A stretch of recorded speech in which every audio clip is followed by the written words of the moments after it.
So the Google Knowledge Graph is important to you, and it'll show up the better your Google My Business page is structured. More things that are linked into it, and it's better than a #1 ranking. It can show up for your keyword term. So if you get dominant enough in a category, you can have your Google Knowledge Graph, which is, there's a little box if you're on a desktop or laptop, and it'll show up on the right-hand side. Sometimes on your phone, it'll show up the very first thing. There's some other stuff that might show up first, but this is an organic ranking, and if somebody types in your name, you definitely want it to show up.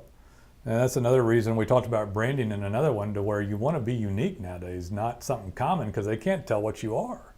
You know, you want to, with this general, if your business name is a phrase, it's not ideal anymore, because the knowledge graph and branding and stuff doesn't take effect as well. But if you get dominant, even when it's not your name, your knowledge graph can pull up. Pretty cool stuff. It's something we'll work on for you. Better than a #1 ranking, and it's awesome if it happens for you.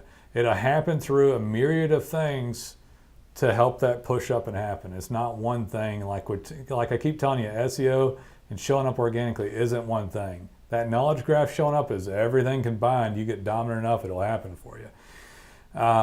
Give us a call, look around the site, and we'll be real pleased to hear from you and answer any questions.